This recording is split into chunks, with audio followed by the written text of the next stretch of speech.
Clara Thompson se tenait devant la fenêtre de sa chambre, regardant par-delà les collines verdoyantes qui entouraient la maison familiale. Le soleil se couchait lentement, projetant des ombres longues et mélancoliques sur le paysage. Elle venait de recevoir la nouvelle tragique. Son père bien-aimé, Robert Thompson, était décédé. La douleur et le chagrin l'envahissaient, elle avait du mal à respirer sous le poids de cette perte. Les préparatifs pour les funérailles commencèrent presque immédiatement. Entre les appels téléphoniques aux proches et les arrangements avec les pompes funèbres, Clara se sentait submergée. Elle se rappelait les moments passés avec son père, les promenades dans les bois, les histoires qu'il racontait au coin du feu, et surtout, son rire chaleureux qui résonnait dans toute la maison. La pensée que tout cela n'existerait plus la plongeait dans une tristesse profonde. Ethan, son mari, semblait étrangement détaché de tout cela. Dès qu'il apprit que Clara avait hérité de 2 millions de dollars, son comportement changea. Au lieu de la réconforter, il aborda directement le sujet de l'héritage. Une soirée, alors qu'ils étaient assis dans le salon, il brisa le silence pesant. « Clara, nous devons parler de l'héritage, dit-il, d'une voix qui se voulait douce mais qui trahissait une certaine avidité. Clara leva les yeux vers lui, ses paupières lourdes de fatigue et de tristesse. Elle ne répondit pas tout de suite, espérant qu'il comprendrait peut-être le moment inapproprié de sa remarque. « Ethan, je viens de perdre mon père, répondit-elle finalement, sa voix tremblante. Je sais, dit-il, presque impatient. Mais pense à ce que cet argent peut faire pour nous, et pour ma mère. Clara fronça les sourcils, ne comprenant pas où il voulait en venir. Ethan continua, sans se rendre compte de l'effet de ses paroles. Partageons l'héritage de 2 millions de dollars avec ma mère, dit-il avec un rire forcé, comme s'il essayait de rendre la situation plus légère. Clara le regarda, incrédule. Un mélange de colère et d'amusement montait en elle, si incongru qu'elle ne put s'empêcher de rire. Ce rire, bien que bref, résonna dans la pièce, surprenant Ethan. « Pourquoi ris-tu » demanda-t-il, visiblement déconcerté. Clara secoua la tête, incapable de contenir son amusement malgré les larmes qui commençaient à couler sur ses joues. Il y avait une ironie mordante dans la situation qu'Ethan ne pouvait pas comprendre. Elle savait quelque chose qu'il ignorait complètement. « Ethan, dit-elle en essuyant une larme, tu ne sais vraiment pas de quoi tu parles. » Il plissa les yeux, confus et légèrement irrité. « Clara, qu'est-ce que tu veux dire ?» Elle prit une profonde inspiration, essayant de retrouver son calme. « Il y a des choses que tu ignores, des choses que mon père m'a confiées avant de mourir.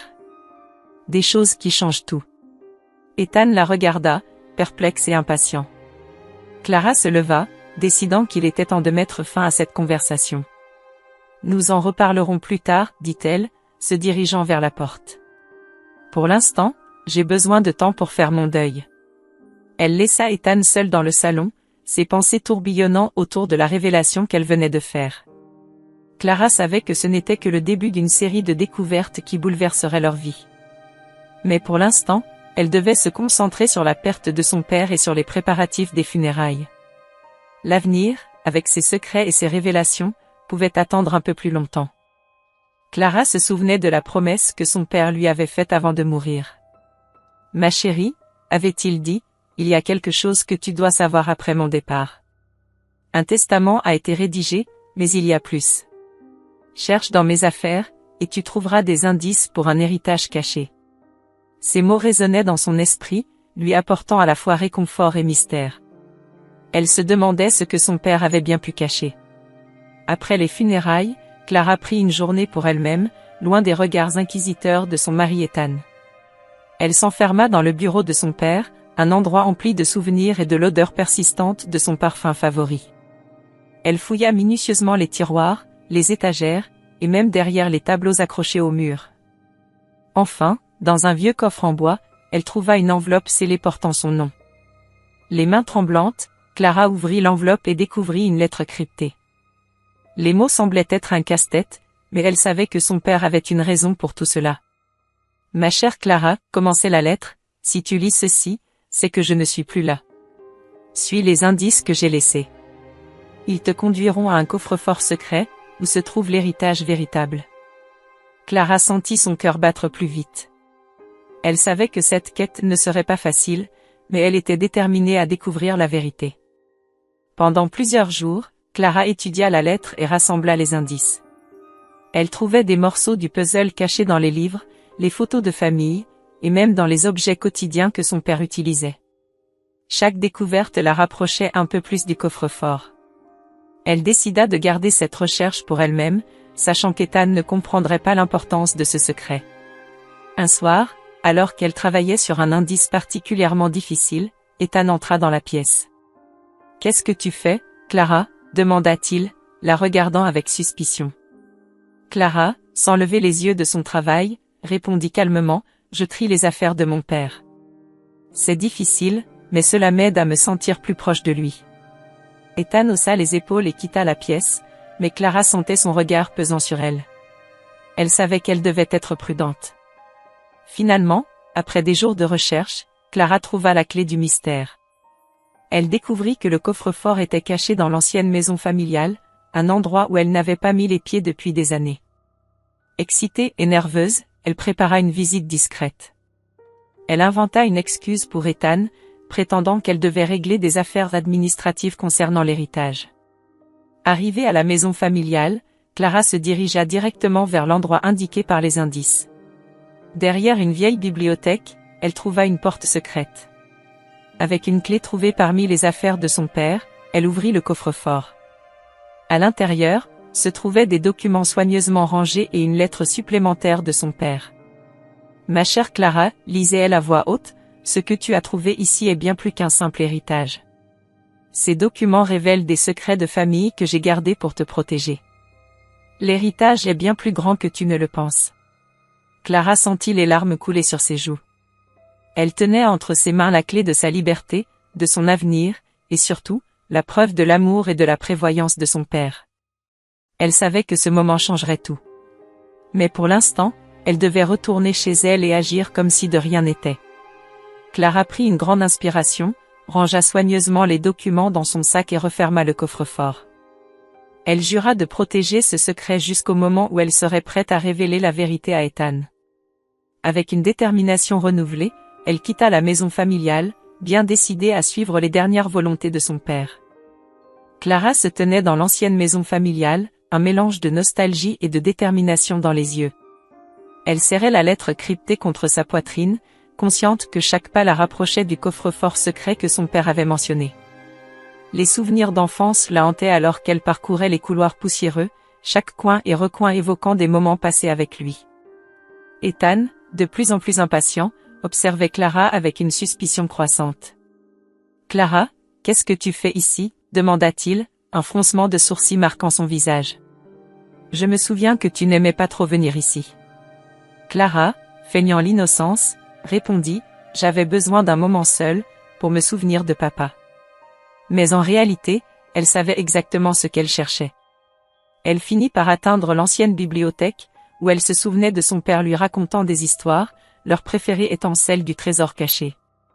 Avec une main tremblante, elle commença à examiner les étagères, cherchant un indice qui correspondrait à ceux de la lettre.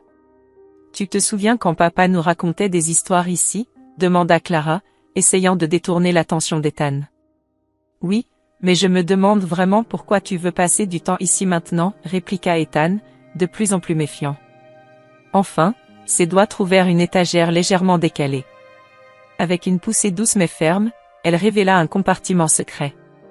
Son cœur battait la chamade alors qu'elle découvrait une petite clé ancienne. Cette clé devait sûrement ouvrir le coffre-fort. « Ethan, je crois qu'il est temps de rentrer, » dit-elle, cachant la clé dans sa poche. « Merci de m'avoir accompagnée. » Le trajet de retour à la maison fut silencieux, Ethan bouillonnant d'impatience. Une fois chez eux, Clara attendit que la nuit tombe et que son mari s'endorme profondément. Elle se faufila ensuite dans le bureau de son père, où elle savait qu'un autre indice serait caché. Avec précaution, elle inséra la clé dans une vieille armoire verrouillée. À l'intérieur, elle trouva enfin le coffre-fort. Après avoir entré la combinaison, un clic audible résonna dans la pièce, et le couvercle s'ouvrit lentement. À l'intérieur, des documents jaunis par le temps révélaient un héritage bien plus grand que les 2 millions de dollars qu'elle avait initialement cru. Clara découvrit également des lettres et des journaux intimes qui dévoilaient des secrets de famille profondément enfouis. L'esprit tourbillonnant de révélation, Clara sentit une vague d'émotion la submerger. Elle comprit que son père avait laissé bien plus qu'un simple héritage financier, il avait laissé un héritage de vérité, d'amour et de protection. Le montant total s'élevait à 10 millions de dollars, une somme inimaginable qui changerait sa vie à jamais. Le lendemain matin, Clara, les yeux brillants d'une nouvelle détermination, affronta Ethan. Il remarqua immédiatement la transformation dans son comportement. « Clara, tu sembles différente, dit-il avec une pointe de nervosité. Qu'est-ce qui se passe ? Clara le fixa droit dans les yeux, un sourire énigmatique aux lèvres. Ethan, tu n'as aucune idée de ce que j'ai trouvé, répondit-elle calmement. Papa avait bien plus de secrets que nous ne l'imaginions. Ethan, sentant le sol se dérober sous lui, tenta de dissimuler son anxiété. Qu'est-ce que tu veux dire ? Clara prit une profonde inspiration. L'héritage n'est pas de 2 millions de dollars. Il est de 10 millions. Et ce n'est pas tout. Il y a aussi des secrets de famille que je viens de découvrir. Ethan écarquilla les yeux, la cupidité et la panique se disputant sur son visage. 10 millions ? Clara, nous devons en parler. Nous devons. Clara l'interrompit, sa voix ferme et autoritaire. Non, Ethan. Je vais gérer cet héritage comme papa l'aurait voulu. Et je vais découvrir toute la vérité, que cela te plaise ou non. Ethan resta sans voix, conscient que Clara avait pris le contrôle de la situation. Il comprit qu'il ne pourrait plus manipuler les choses selon ses désirs, et un sentiment de désespoir s'installa en lui, tandis que Clara se préparait à affronter les prochaines étapes de cette découverte monumentale. Clara fixait intensément les documents qu'elle avait trouvés dans le coffre-fort, son cœur battant à tout rompre. Le montant inscrit était stupéfiant, 10 millions de dollars, bien plus que les 2 millions dont Ethan parlait constamment. Elle savait que le moment de confronter son mari était arrivé. Rassemblant tout son courage, elle ferma les yeux un instant pour se calmer avant de se diriger vers le salon où Ethan était assis, la tête plongée dans son téléphone. « Nous devons parler, dit-elle d'une voix ferme en entrant dans la pièce. Ethan leva les yeux, une expression de surprise mêlée d'impatience sur le visage. « Qu'est-ce qu'il y a, Clara ?» demanda-t-il en posant son téléphone. « Tu as trouvé quelque chose ?» Clara prit une profonde inspiration et lui tendit les documents. « Regarde ça, dit-elle simplement. Ethan prit les papiers et ses yeux s'élargirent en parcourant les lignes. « 10 millions de dollars, s'exclama-t-il, incapable de dissimuler sa surprise et son avidité. « Pourquoi ne m'as-tu pas dit ça plus tôt ? Parce que je savais que tu tenterais de me manipuler pour en obtenir une plus grande part, répondit Clara, son regard perçant. Ethan tenta de reprendre contenance. Clara, ma chérie, je pensais que nous étions une équipe. Nous partageons tout, n'est-ce pas ? Et ma mère, elle a aussi besoin d'aide. Ce serait injuste de ne pas lui en donner une part. Clara hocha la tête, déjà préparée pour cette tentative de manipulation. Je ne suis pas contre le fait d'aider ta mère, Ethan. Mais je dois d'abord te montrer quelque chose d'autre. Elle sortit son téléphone et ouvrit une série de messages qu'elle avait découverts entre Ethan et Martha. Ethan pâlit en voyant les échanges. « Qu'est-ce que c'est que ça ?» demanda-t-il, essayant de garder son calme. « Ce sont vos messages, Ethan. Des discussions où vous complotez pour voler l'héritage depuis le début. Tu pensais vraiment que je ne découvrirais jamais la vérité ? » Ethan balbutia, cherchant des mots. « Ce n'était pas ce que tu crois, Clara. Ma mère et moi, nous étions juste inquiets pour toi. Nous voulions nous assurer que tu ne sois pas submergé par tout cet argent. » Clara éclata de rire, mais cette fois, il n'y avait aucune joie dans son rire, seulement de la tristesse et de l'amertume. « Tu me prends vraiment pour une idiote, Ethan. Je pensais que tu m'aimais, mais tout ce temps, tu n'étais qu'un opportuniste. » Ethan se leva brusquement, ses yeux flamboyants de colère. « Et qu'est-ce que tu comptes faire maintenant, Clara ? Tu crois que tu peux tout garder pour toi ? Tu vas regretter ça. » Clara resta calme, bien que son cœur battait la chamade. « Je vais consulter un avocat, Ethan. Je vais sécuriser mes droits et m'assurer que ni toi ni ta mère ne puissiez toucher un centime de cet argent. Et si tu tentes quoi que ce soit contre moi, ces messages seront la preuve de ta trahison. » Ethan recula, une lueur d'indécision dans ses yeux. Il comprenait qu'il avait perdu cette bataille, mais Clara savait que ce n'était pas la fin. Elle devait rester vigilante, car elle connaissait maintenant la véritable nature de son mari. Clara se retourna et quitta la pièce, laissant Ethan seul avec ses pensées. Tandis qu'elle montait les escaliers, elle sentit le poids de la trahison sur ses épaules, mais aussi une étrange sensation de libération. Elle savait que des temps difficiles l'attendaient, mais elle était prête à affronter tout ce qui viendrait. En refermant la porte de sa chambre derrière elle, Clara sentit une détermination nouvelle se former en elle. Elle se promettait de protéger l'héritage de son père, de déjouer les plans machiavéliques d'Ethan et de Martha, et de trouver une voie vers une vie meilleure. Le combat ne faisait que commencer, mais elle était prête à le mener jusqu'au bout. Clara était déterminée à prendre sa revanche. Elle savait qu'elle devait agir intelligemment pour sécuriser ses droits et exposer la trahison d'Ethan et de Martha. Elle engagea un avocat réputé, Maître Dubois, spécialisé dans les affaires familiales et les héritages. Ensemble, ils élaborèrent un plan méticuleux pour déjouer les plans d'Ethan et de Martha. Lors d'un dîner de famille soigneusement orchestré, Clara avait invité Ethan et Martha à leur maison sous le prétexte de discuter de l'héritage. La tension était palpable dès le début du repas. Ethan, essayant de masquer son avidité, tentait de paraître concerné par les émotions de Clara. Martha, quant à elle, affichait un sourire satisfait, croyant que tout se déroulait comme prévu. Clara, ma chérie, commença Ethan, je pense qu'il est temps de parler sérieusement de la répartition de l'héritage. Ma mère a aussi besoin de soutien, tu sais. Clara, gardant son calme, répondit, oui, Ethan, tu as raison. C'est pourquoi j'ai décidé de tout mettre sur la table ce soir. Elle se leva, sortit un dossier de son sac et le posa sur la table. Les regards de Martha et d'Ethan se fixèrent immédiatement sur le dossier. Clara ouvrit le dossier, révélant les documents qu'elle avait trouvés dans le coffre-fort, ainsi que les preuves de leur complot. Ces documents montrent que l'héritage de mon père est bien plus conséquent que ce que nous pensions. Et ce n'est pas tout, dit-elle en fixant Ethan droit dans les yeux. J'ai aussi découvert vos messages, à toi et à Martha, révélant votre complot pour voler cet héritage. Ethan pâlit instantanément, et Martha perdit son sourire. Qu'est-ce que tu racontes, bredouilla Ethan, tentant de gagner du temps. Ne fais pas l'innocent, Ethan. J'ai tout lu. Vous avez planifié de vous emparer de l'argent depuis le début.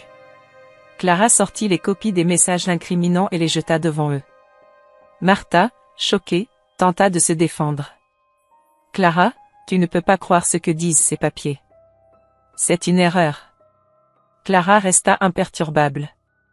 Non, Martha, ce n'est pas une erreur. Vous m'avez trahi, et maintenant, vous allez répondre de vos actes.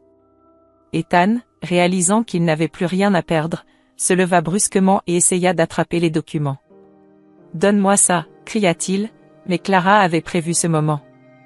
D'un geste rapide, elle fit signe à Maître Dubois, qui se tenait discrètement dans une pièce adjacente.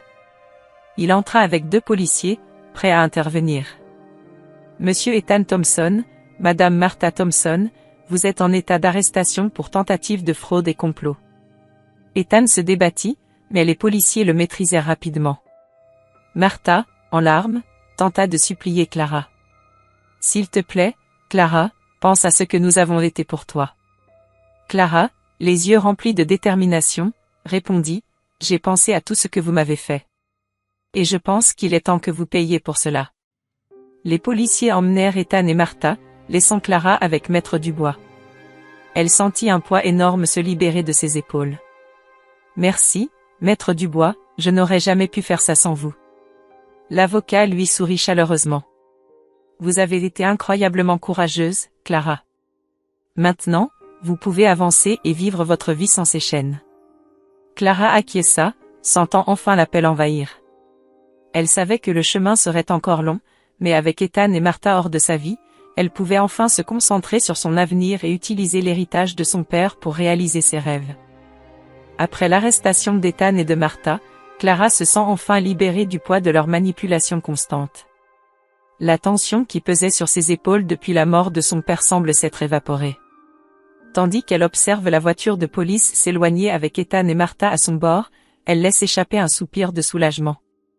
Quelques jours plus tard, elle reçoit une lettre de l'avocat de son père, une missive qu'il lui avait promis de remettre une fois que tout serait réglé. Clara ouvre l'enveloppe avec précaution, ses mains tremblantes d'émotion. À l'intérieur, elle trouve une lettre rédigée par son père, écrite de sa main ferme et reconnaissable. « Ma chère Clara, commence la lettre, si tu lis ceci, c'est que tu as découvert la vérité et surmonté les épreuves que j'avais anticipées.